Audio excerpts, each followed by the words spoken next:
Hello student, आपका स्वागत है आपके चैनल NCERT साइंस में। आज की क्लास में प्राचीन भारत का इतिहास में जो है मौर्यन साम्राज्य के बारे में सीखने वाले हैं। तो उसने उत्तर में हिमालय से लेकर दक्षिण में मैसूर, पूर्व में बंगाल से लेकर उत्तर पश्चिम में हिंदकुश पर्वत तथा पश्चिम में अरब सागर तक अपने साम्राज्य का विस्तार किया। तो इसमें जो है कौन कौन से टॉपिक हम लोग कवर करने वाले हैं।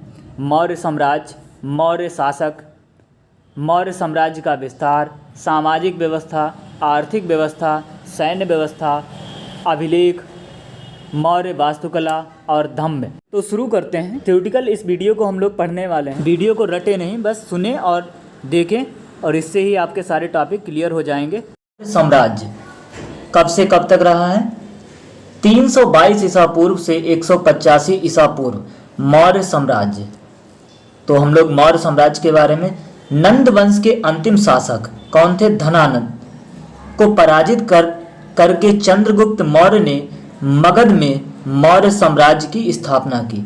तो यहाँ से प्रश्न बन सकता है, मौर्य साम्राज्य की स्थापना किसने की? चंद्रगुप्त मौर्य ने मौर्य साम्राज्य की स्थापना की। किसे हराकर? धनानंद को पराजित करके। मौर्य वंश के बारे में जानकारी निम्नलिखित स्रोतों से मिलती है। तो वो कौन कौन से स्रोत हैं? साहित्यिक साक्ष्य, अर्थशास्त्र, पुराण, मुद्रा राक्षस, नाटक, बौद्ध एवं जैन ग्रंथ। विदेशी विवरण कौन कौन से हैं? प्रमुख मेगास्थनीज, स्ट्रैबो, कर्टियस आदि। पुरातात्विक साक्ष्य कौन है? अशोक के अभिलेख, जूनागढ़ गिरनार अभिलेख, काली पालिश वाले मृदभांड, भवन, स्तूप एवं गुफा, मुद्रा, आहत मुद्रा, पंचमार्ग। तो यहाँ से इनके बारे में, इस साम्राज्य के बारे में जो है जानकारी मिलती है। साहित्यिक साक्ष्य, ब्राह्मण, बौद्ध तथा जैन साहित्य मौर्य वंश के इतिहास पर प्रकाश डालते हैं। ब्राह्मण साहित्य में पुराण, कौटिल्य द्वारा रचित अर्थशास्त्र, विशाख दत्त का मुद्रा राक्षस, सोमदेव कृत कथा, सरित सागर, क्षेमेंद्र जो है व्रत कथा मंजरी, बृहत कथा मंजरी, पतंजलि के महाभाष्य से, पतंजलि ने जो क्या लिखा है? महाभाष्य। यहाँ से प्रश्न बन सकता है, पतंजलि कौन चीज लिखी है? अर्थशास्त्र जो है कौटिल्य, विशाख दत्त का मुद्रा राक्षस, सोमदेवकृत जो है कथा था सरित सागर, क्षेमेंद्र ने बृहत कथा मंजरी। तो बौद्ध ग्रंथों में दीपवंश, महावंश, महावंश टीका, महाबोधि वंश, दिव्यावदान आदि प्रमुख हैं। चंद्रगुप्त मौर्य, बिंदुसार, अशोक तथा परवर्ती मौर्य शासकों के विषय में जानकारी प्राप्त होती है। जैन ग्रंथ में प्रमुख स्रोत ग्रंथ है कौन सा? भद्रबाहु का कल्पसूत्र एवं हेमचंद्र का परिशिष्ट पर्वन। इनमें सर्वाधिक महत्वपूर्ण कौन सा? अर्थशास्त्र, जो मौर्य शासन प्रशासन के अतिरिक्त चंद्रगुप्त मौर्य के जीवन पर भी प्रकाश डालता है। यह किसने लिखा है? कौटिल्य।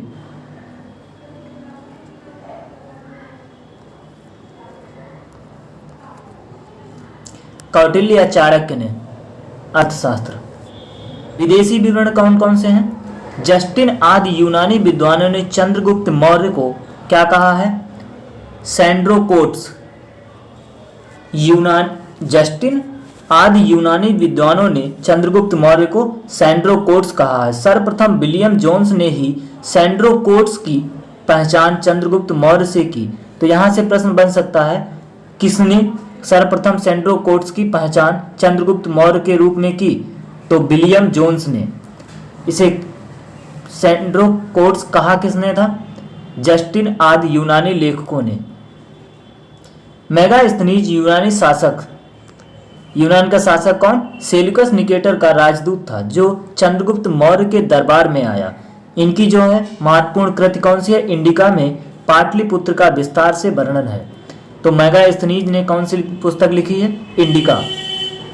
अब इनका पुरातात्विक साक्ष्य कौन कौन से हैं? इस काल के पुरातात्विक साक्ष्यों में अशोक के अभिलेख अत्यधिक महत्वपूर्ण है। तो इस काल के पुरातात्विक साक्ष्यों में जो है अशोक के अभिलेख महत्वपूर्ण हैं। इनसे अशोक के शासन की समस्त जानकारी मिलती। अशोक के 40 से अधिक अभिलेख जो है भारत, पाकिस्तान तथा अफगानिस्तान के विभिन्न भागों से प्राप्त हुए हैं। अशोक के अभिलेखों के अतिरिक्त शक, महाक्षत्रप, रुद्रदामन का जूनागढ़, गिरनार का अभिलेख भी मौर्य इतिहास के विषय में जानकारी प्रदान करता है। अशोक के अभिलेख के अतिरिक्त शक, महाक्षत्रप, रुद्रदामन का जूनागढ़ या गिरनार अभिलेख भी मौर्य इतिहास के विषय में जानकारी प्रदान करता है। मौर्यकालीन इतिहास की जानकारी काली पालिश वाले मृदभांड तथा चांदी व तांबे के पंचमार आहत सिक्के से भी मिलती है। तो इनके समय में चांदी और तांबे के जो है सिक्के भी प्रचलित थे। मौर्य साम्राज्य की स्थापना, तो मौर्य साम्राज्य की स्थापना किसने की थी? 4वीं शताब्दी ईसा पूर्व मगध नंद वंश के शासक धनानंद का शासन था। 4वीं शताब्दी ईसा पूर्व मगध पर जो है नंद वंश के शासक धनानंद का शासन था। साक्ष्यों से पता चलता है कि धनानंद एक क्रूर और अत्याचारी शासक था। मौर्य वंश के संस्थापक चंद्रगुप्त मौर्य, मौर्य वंश के संस्थापक कौन? चंद्रगुप्त मौर्य ने अपने राजनीतिक गुरु चाणक्य के साथ मिलकर इसी नंदवंशी शासक धनानंद को पराजित कर मगध में मौर्य वंश की स्थापना की। इसकी राजधानी जो है पाटलिपुत्र बनाई। चंद्रगुप्त मौर्य मौर्य वंश का प्रथम राजा और संस्थापक था। चंद्रगुप्त मौर्य जो है मौर्य वंश का प्रथम राजा और संस्थापक था। इसकी माता का नाम क्या था? मूर था, जिसका संस्कृत में अर्थ है मौर्य होता है, इसीलिए इस वंश का नाम जो है मौर्य वंश पड़ा। मौर्य वंश के शासक किस वर्ण के थे? मौर्य वंश के शासक जो है किस वर्ण के थे, इसको लेकर इतिहासकारों में मतभेद है, लेकिन बौद्ध एवं जैन ग्रंथों में इसे चंद्रगुप्त क्षत्रिय कहा गया है। ऐसा इसलिए भी प्रमाणित लगता है क्योंकि चंद्रगुप्त का गुरु चाणक्य वर्णाश्रम धर्म का प्रबल पोषक था। मौर्य अनुसार क्षत्रिय वर्ण का व्यक्ति ही राजत्व का अधिकारी हो सकता था। मौर्य वंश के प्रमुख शासक, तो मौर्य वंश के प्रमुख शासक कौन कौन से हैं उनको भी देख लेते हैं। ऊपर के 3 जो शासक हैं बहुत इंपॉर्टेंट हैं, चंद्रगुप्त मौर्य, बिंदुसार, अशोक। और गुप्त मौर्य, बिंदुसार, अशोक, दशरथ मौर्य, संप्रत, शालिशुक, देवबर्मन, शतधनन, धनवन, बृहद्रथ। तो इसमें 3 ऊपर के शासक और लास्ट का शासक बृहद्रथ जो है इंपॉर्टेंट है। बाकी जो है इन्होंने कुछ ऐसा विशेष कार्य या कुछ नहीं किया है, तो इसीलिए इनको नहीं पढ़ते। चंद्रगुप्त मौर्य, चंद्रगुप्त मौर्य जो है 322 ईसा पूर्व, चंद्रगुप्त मौर्य 322 ईसा पूर्व से 298 ईसा पूर्व, 322 ईसा पूर्व से 298 ईसा पूर्व। चंद्रगुप्त मौर्य चाणक्य की सहायता से अंतिम नंदवंशी शासक धनानंद को पराजित कर 322 ईसा पूर्व में मगध की गद्दी पर बैठा। तो चंद्रगुप्त मौर्य जो है अपने गुरु चाणक्य की सहायता से धनानंद को पराजित कर मौर्य की गद्दी पर 322 ईसा पूर्व में बैठा। चंद्रगुप्त मौर्य के वंश और जाति के संबंध में विद्वान एकमत नहीं है। कुछ विद्वानों ने ब्राह्मण साहित्य, मुद्रा राक्षस, विष्णु पुराण आदि के आधार पर इसे शूद्र माना है। बौद्ध एवं जैन ग्रंथ के अनुसार चंद्रगुप्त मौर्य क्षत्रिय था। बौद्ध एवं जैन के अनुसार चंद्रगुप्त मौर्य जो है क्षत्रिय था। अधिकांश विद्वान इसी मत से सहमत हैं। चंद्रगुप्त मौर्य का साम्राज्य उत्तर पश्चिम में ईरान, फारस से लेकर पूर्व में बंगाल तक, उत्तर में कश्मीर से लेकर दक्षिण में उत्तरी कर्नाटक मैसूर तक फैला हुआ था। चंद्रगुप्त मौर्य ने तत्कालीन यूनानी शासक सेल्यूकस निकेटर को पराजित किया। उस समय सेल्यूकस निकेटर को जो है चंद्रगुप्त मौर्य ने पराजित किया। संधि हो जाने के पश्चात सेल्यूकस ने चंद्रगुप्त से 500 हाथी लेकर बदले में एरिया यानी कि हेरात, अराकोसिया, कंधार, जेडोसिया, बलूचिस्तान एवं पेरिपेनिसदाई, काबुल के क्षेत्र का कुछ भाग सौंपा और अपनी पुत्री जो है, इसकी पुत्री कौन, हेलेना का जो है विवाह चंद्रगुप्त से किया। इस वैवाहिक संबंध का विवरण जो है सिर्फ एपियानस नामक यूनानी लेखक ही देता है। सेल्यूकस ने अपने राजदूत मेगास्थनीज को चंद्रगुप्त मौर्य के दरबार में भेजा। यूनानी लेखकों ने पाटलिपुत्र को पालिब्रोथा के नाम से संबोधित किया। मेगास्थनीज मौर्य दरबार में काफी समय तक रहा।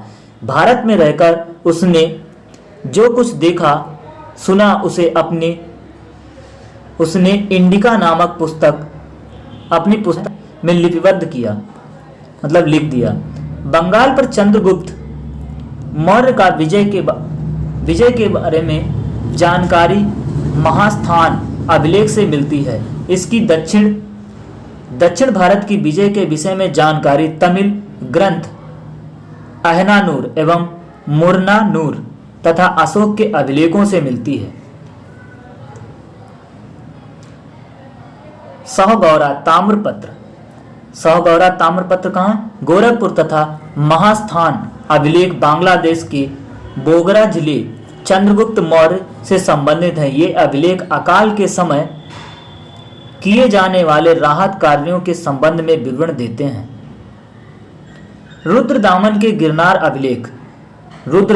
गिरनार अभिलेख से ज्ञात होता है कि चंद्रगुप्त ने पश्चिम भारत में सौराष्ट्र तक का प्रदेश जीतकर अपने प्रत्यक्ष शासन के अधीन कर लिया था। इस प्रदेश में पुष्यगुप्त जो चंद्रगुप्त मौर्य का राज्यपाल था, पुष्यगुप्त ही सुदर्शन झील का निर्माण करवाया। तो सुदर्शन झील का निर्माण जो है पुष्यगुप्त, अब पुष्यगुप्त कौन था, राज्यपाल था चंद्रगुप्त मौर्य का, करवाया था। चंद्रगुप्त मौर्य जो है धर्म कौन सा था, जैन मतानुयायी था। उसने अपने जीवन के अंतिम चरण में पुत्र के पक्ष में सिंहासन छोड़कर जैन मुनि भद्रबाहु से जैन धर्म की दीक्षा ली और श्रवण बेलगोला कहाँ कर्नाटक में जाकर 298 ईसा पूर्व में उपवास द्वारा शरीर त्याग दिया। इसे जैन धर्म में संलेखना या संथारा कहा जाता है। तो इसे संलेखना या संथारा कहा जाता है। बिंदुसार, तो इसका पुत्र जो था चंद्रगुप्त मौर्य का बिंदुसार था। 298 ईसा पूर्व से 273 ईसा पूर्व चंद्रगुप्त मौर्य का उत्तराधिकारी बिंदुसार हुआ, जो 298 ईसा पूर्व में मगध की राजगद्दी पर बैठा। बिंदुसार को क्या कहते हैं, अमित्रघात नाम से भी जाना जाता है, जिसका अर्थ होता है शत्रु विनाशक। तो यहां से प्रश्न बन सकता है अमित्रघात किसे कहते हैं, तो बिंदुसार को अमित्रघात कहते हैं। बिंदुसार को वायु पुराण में भद्रसार, मद्रसार तथा जैन ग्रंथों में सिंहसेन कहा गया है। तो वायु पुराण में भद्रसार, मद्रसार तथा जैन ग्रंथों में सिंहसेन कहा गया है। स्ट्रैबो के अनुसार सीरिया का शासक एंटियोकस प्रथम ने डायमेकस नामक एक राजदूत बिंदुसार के दरबार में भेजा, जो मेगास्थनीज का उत्तराधिकारी माना जाता है। तो यहां से प्रश्न बन सकता है मेगास्थनीज का उत्तराधिकारी किसे माना जाता है, डायमेकस। किसने भेजा, एंटियोकस प्रथम ने। बिंदुसार के शासन में तक्षशिला में हुए 2 विद्रोहों का वर्णन मिलता है। बिंदुसार के शासन में तक्षशिला में हुए 2 विद्रोहों का वर्णन मिलता है। इस विद्रोह को दबाने के लिए बिंदुसार ने पहले सुसीम को और बाद में अशोक को भेजा। सुसीम जो है बिंदुसार का लड़का था और अशोक जो है बिंदुसार का सब छोटा लड़का था। एथीनियस नामक एक अन्य यूनानी लेखक ने बिंदुसार तथा सीरिया के शासक एंटियोकस प्रथम के बीच मैत्रीपूर्ण पत्र व्यवहार का वर्णन किया है। किसने किया है, एंथियनियस नामक एक यूनानी लेखक। एंथियस नामक जो है यूनानी लेखक ने सीरिया के शासक एंटियोकस प्रथम से मैत्रीपूर्ण व्यवहार का वर्णन किया है। तो भारतीय शासक ने 3 चीजों की मांग की थी। कौन कौन सी वो 3 चीजें थी? सूखी अंजीर, अंगूरी मदिरा, एक दार्शनिक। सीरियाई सम्राट ने दो चीजें अंगूरी मदिरा तथा सूखी अंजीर भिजवा दी, परंतु तीसरी मांग के संबंध में कहा है कि यूनानी कानून के अनुसार दार्शनिकों का विक्रय नहीं किया जा सकता है। मिस्र के शासक टालेमी द्वितीय फिलाडेल्फस ने डायनोसिस नामक राजदूत बिंदुसार के दरबार में भेजा। दिव्यावदान से ज्ञात होता है कि उसकी राज्यसभा में आजीवक संप्रदाय का एक ज्योतिषी पिंगल वत्स था। तो आजीवक संप्रदाय का एक ज्योतिषी कौन था? पिंगल वत्स। बिंदुसार के काल में ही चाणक्य प्रधानमंत्री था। बिंदुसार के काल में भी चाणक्य जो है प्रधानमंत्री था। अशोक का पुत्र जो है, अशोक के बारे में पढ़ेंगे। 273 ईसा पूर्व से 232 ईसा पूर्व अशोक बिंदुसार का पुत्र था। अशोक जो है बिंदुसार का पुत्र था। अशोक का वास्तविक राज्याभिषेक 269 ईसा पूर्व में हुआ। इससे पहले अशोक उज्जैन का राज्यपाल था। तो यहां से प्रश्न बन सकता है, राज्याभिषेक से पहले अशोक कहाँ का राज्यपाल था? उज्जैन का। जैन अनुश्रुति के अनुसार अशोक ने बिंदुसार की इच्छा के विरुद्ध मगध के शासन पर अधिकार कर लिया। जो है बिंदुसार की इच्छा के विरुद्ध मगध के शासन पर अधिकार कर लिया। सिंघली अनुश्रुति के अनुसार अशोक ने अपने 99 भाइयों की हत्या कर सिंहासन प्राप्त किया। महाबोधि वंश तथा तारानाथ के अनुसार सत्ता प्राप्ति के लिए गृह युद्ध में अपने भाइयों का वध करके अशोक ने साम्राज्य प्राप्त किया। अशोक को उसके अभिलेखों में सामान्यतः देवनापीय पियदस देवों का प्यारा उपाधि दी गई है। अशोक नाम का उल्लेख मास्की गुर्जरा नेटूर तथा उद्देगोलम अभिलेख में ही मिलता है। तो यह अशोक को पुराणों में क्या कहा गया है? अशोक वर्धन तथा दीप वंश में करमोली कहा गया है। राज्य अभिषेक से संबंधित मास्की के लघु शिलालेख में अशोक ने स्वयं को बुद्ध शाक्य कहा है। किसमें? मास्की के लघु शिलालेख में। 1750 में टिफेनथेलर ने सबसे पहले दिल्ली में अशोक के स्तंभ का पता लगाया, किंतु अशोक के अभिलेखों को सर्वप्रथम जेम्स प्रिंसेप ने 1837 ईस्वी में पढ़ा। तो 1750 में टिफेनथेलर ने पता लगाया और पढ़ा किसने? प्रिंसेप ने, जेम्स प्रिंसेप ने 1837 ईस्वी में। कलिंग युद्ध। अशोक ने अपने राज्याभिषेक के 8वें वर्ष लगभग 261 ईसा पूर्व में कलिंग पर आक्रमण किया और कलिंग की राजधानी तोसली पर अधिकार कर लिया। यह वर्तमान ओडिशा के दक्षिणी भाग में स्थित है। अशोक के 13वें अभिलेख से कलिंग युद्ध के बारे में विस्तृत जानकारी मिलती है। कलिंग युद्ध में हुए नरसंहार से विचलित अशोक ने युद्ध की नीति को सदा के लिए त्याग दिया। तो यहाँ कहा जाता है बच्चे बूढ़े सबको जो है अशोक की सेना ने मौत के घाट उतार दिया। तो यहाँ से विचलित हो गया अशोक। कल्हड़ की रजत रंगिणी से पता चलता है कि उसका अधिकार कश्मीर पर भी था। किसकी? कल्हड़ ने जो है रजत रंगिणी से पता चलता है कि उसका अधिकार कश्मीर पर भी था। इसके अनुसार उसने वहां धर्मारिणी अशोकेश्वर नामक मंदिर की स्थापना करवाई थी। कश्मीर में श्रीनगर तथा नेपाल में देवपत्तन नामक नगर बसाए। कश्मीर में श्रीनगर तथा नेपाल में देवपत्तन नामक नगर बसाया। अशोक का धार्मिक जीवन कैसा था? अशोक शुरुआत में ब्राह्मण धर्म का अनुयायी था। अशोक जो है शुरुआत में ब्राह्मण धर्म का अनुयायी था, परंतु बाद में बौद्ध अनुयायी बन गया। रजत रंगिणी के अनुसार अशोक शैव धर्म का अनुयायी था।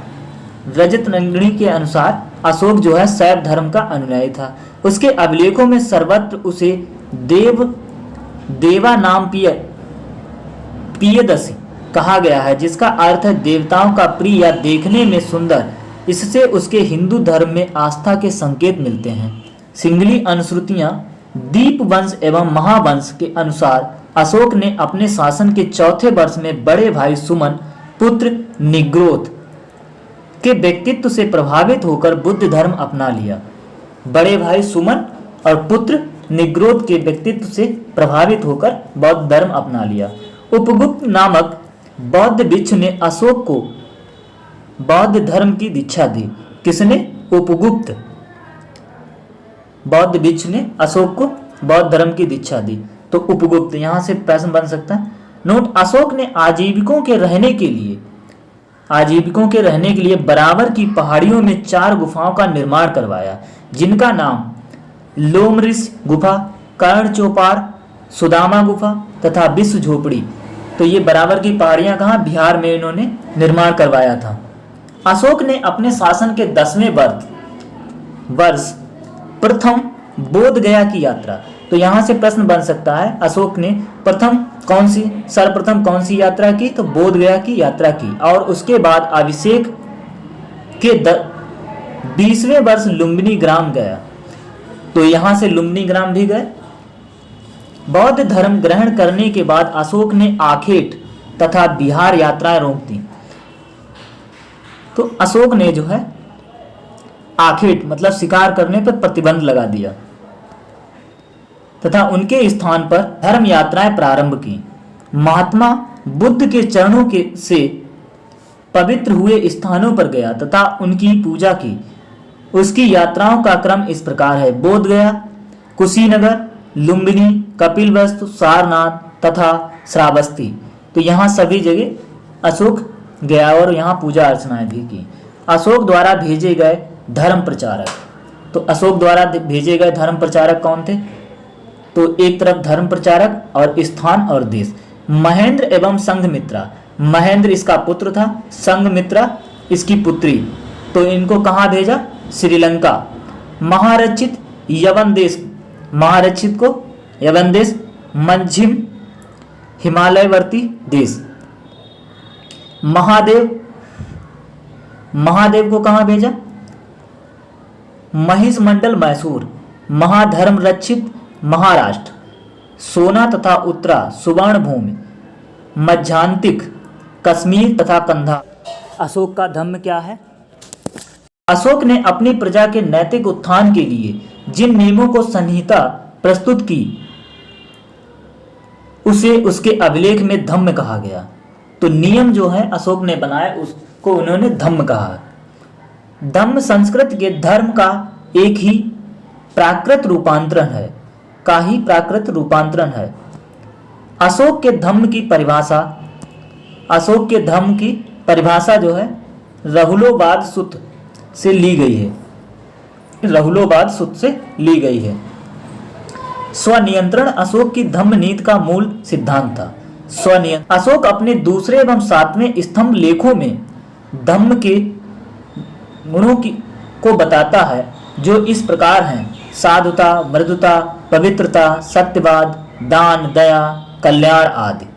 बिहार यात्रा के रूप में प्रचलित यात्रा को अशोक ने अपने पूर्व शिलालेख में धम्म यात्रा के रूप में परिवर्तित किया। अशोक ने धम्म के विचारों को प्रसारित करने के लिए सीरिया, मिस्र, ग्रीस तथा श्रीलंका आदि देशों में दूत भेजे।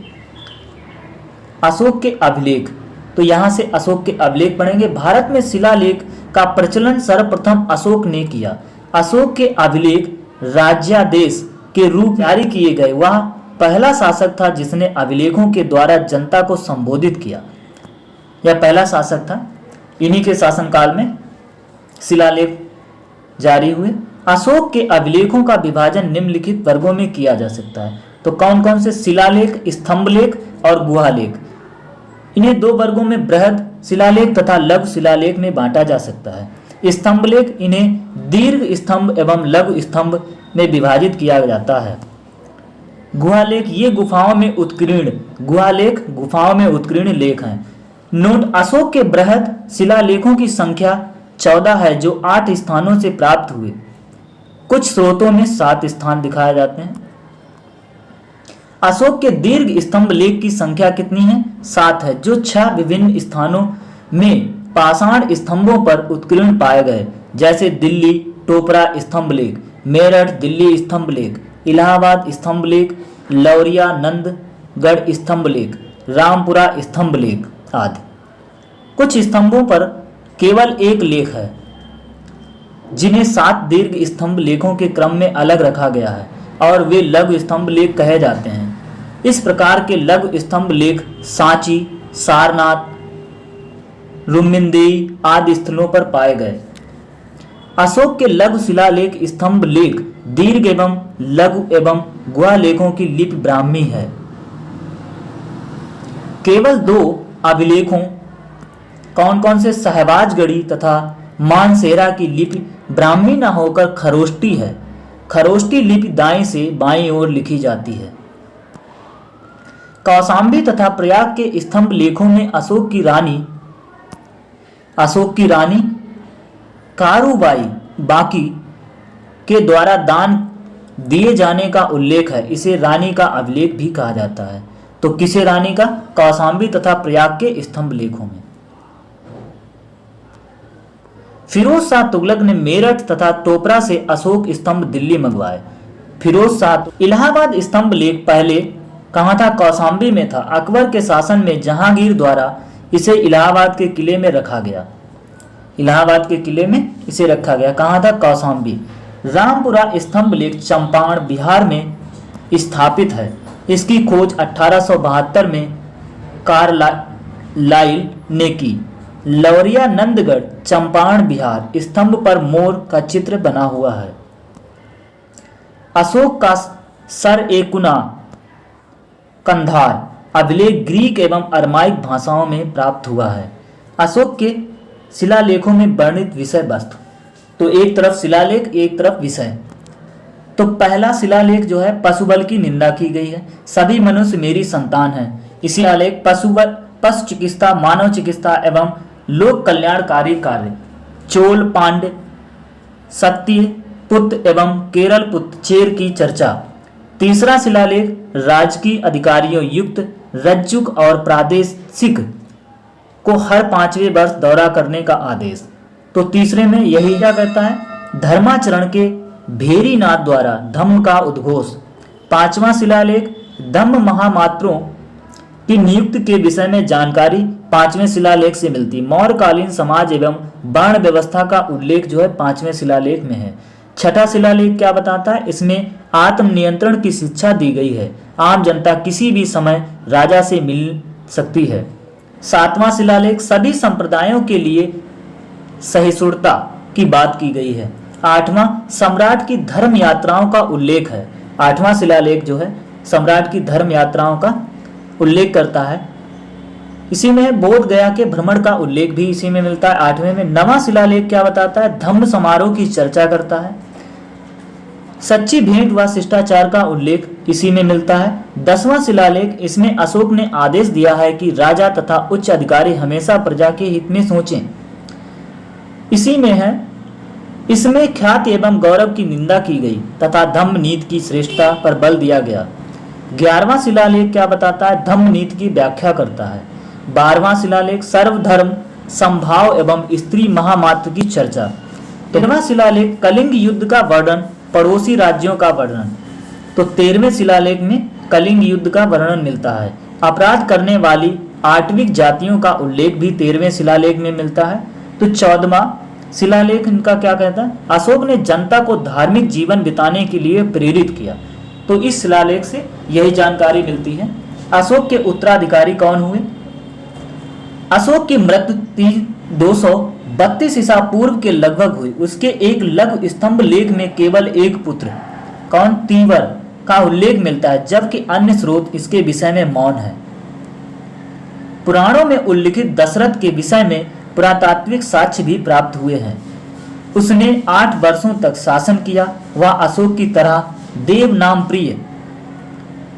देवनामप्रिय की उपाधि धारण करता था। उसने प्रांत के गया जिले में स्थित नागार्जुन पहाड़ी पर आजीवक संप्रदाय के साधियों के निवास के लिए 3 गुफाएं निर्मित करवाई थीं। सभी पुराण बृहद्रथ को ही मौर्य वंश का अंतिम शासक मानते हैं। उसका सेनापति पुष्यमित्र शुंग था। इसका सेनापति कौन था? पुष्यमित्र शुंग था। पुष्यमित्र शुंग ने 185 ईसा पूर्व के लगभग बृहद्रथ सेना का निरीक्षण करते समय धोखे से उसकी हत्या कर दी। बृहद्रथ की मृत्यु के साथ ही मौर्य वंश का अंत हो गया। सैन्य व्यवस्था कैसी थी? मौर्य राजाओं की सेना बहुत संगठित तथा बड़े आकार में व्यवस्थित थी। चाणक्य ने चतुरंग बल, पैदल सैनिक, घुड़सवार, हाथी और युद्ध रथ को सेना का प्रमुख भाग बताया। मेगास्थनीज की इंडिका के अनुसार चंद्रगुप्त मौर्य के पास 6 लाख पैदल, 50,000 अश्वरोही, 9,000 हाथी, 800 रथों से सुसज्जित विराट सेना थी। जस्टिन चंद्रगुप्त की सेना को डाकुओं का गिरोह कहता है। कौन कहता है? जस्टिन चंद्रगुप्त की सेना को डाकुओं का गिरोह कहता है। कौटिल्य ने सेना को 3 श्रेणियों में विभाजित किया।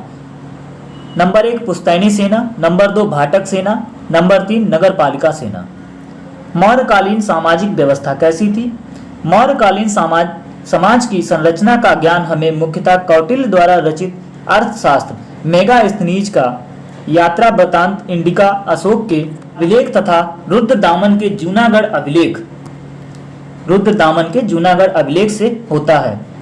मेगास्थनीज ने भारतीय समाज को 7 जातियों में विभक्त किया। दार्शनिक, किसान, अहीर, कारीगर व शिल्पी, सैनिक, निरीक्षक तथा सभासद। इनमें सर्वाधिक संख्या किसानों की है। दास व्यवस्था। मेगास्थनीज तथा स्ट्रैबो के अनुसार भारत में दास प्रथा नहीं थी, जबकि मौर्यकालीन अर्थव्यवस्था में दासों का महत्वपूर्ण योगदान है। त्रिपिटक में 4 प्रकार तथा कौटिल्य ने 9 प्रकार के दासों का उल्लेख किया है। अशोक के शिलालेखों में दास और कर्मकार का उल्लेख मिलता है। कौटिल्य के अर्थशास्त्र के अनुसार मौर्य काल में दासों को कृषि कार्य में बड़े पैमाने पर लगाया गया। तो यहाँ से प्रश्न बन सकता है, दासों को बड़े पैमाने पर किस में लगाया गया? तो कृषि में, कार्यों में बड़े पैमाने पर। स्त्रियों की स्थिति कैसी थी? मौर्यकालीन समाज में स्त्रियों की स्थिति स्मृति काल की अपेक्षा अधिक सुरक्षित थी।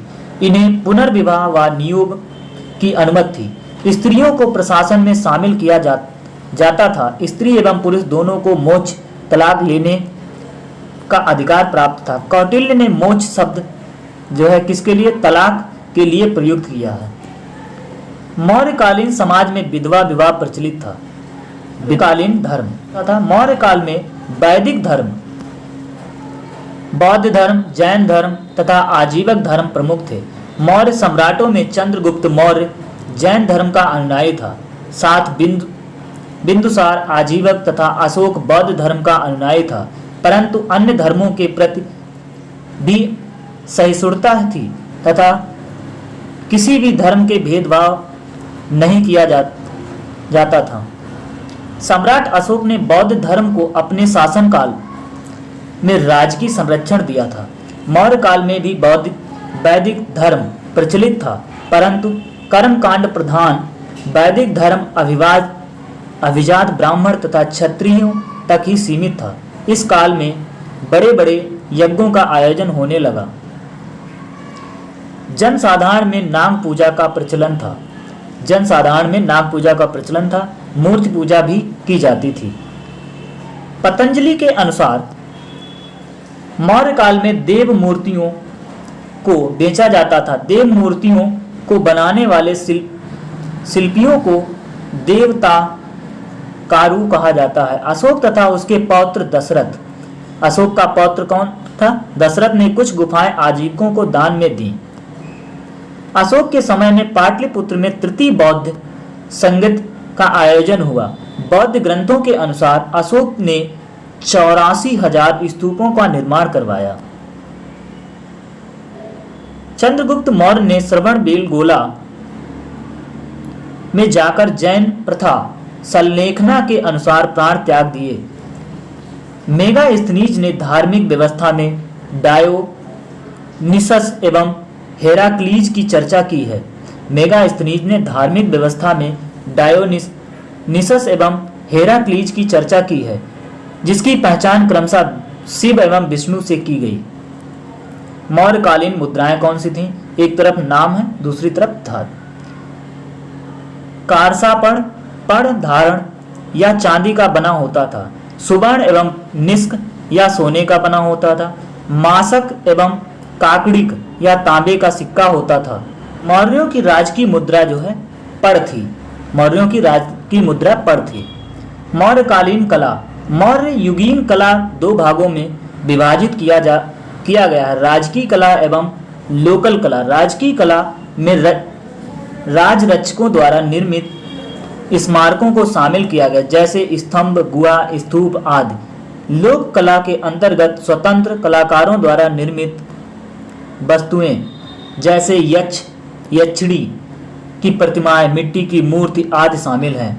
तो यहाँ से यक्षिणी की प्रतिमाएं जो हैं भी मिली हैं। मौर्य काल के सर्वोत्कृष्ट नमूने अशोक के 81 स्तंभ है, जो कि उसने धर्म प्रचार के लिए देश के विभिन्न भागों में स्थापित किए थे। अशोक ने चट्टानों को काटकर कंदराओं का निर्माण करवाकर वास्तुकला में एक नई शैली प्रारंभ की है। गुहा वास्तु इस काल की अन्य देन है। अशोक के शासन काल से ही गुहाओं का उपयोग आवास के रूप में होने लगा। मौर्यकालीन स्थापत्य की प्रमुख विशेषताएं क्या हैं? निर्माण कार्य में पत्थरों का इस्तेमाल।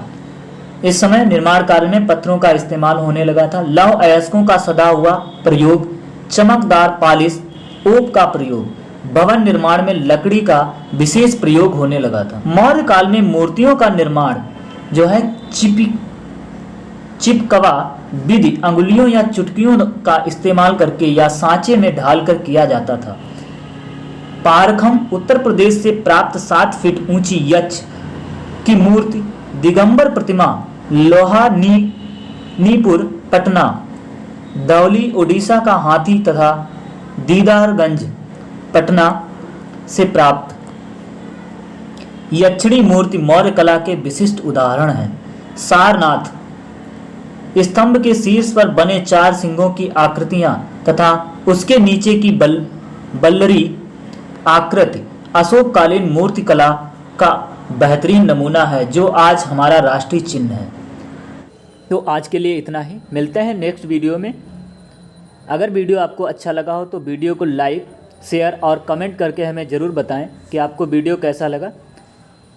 और हमारे चैनल अगर NCERT फैंस को आपने अभी तक सब्सक्राइब ना किया हो तो सब्सक्राइब कर लें। वीडियो देखने के लिए धन्यवाद।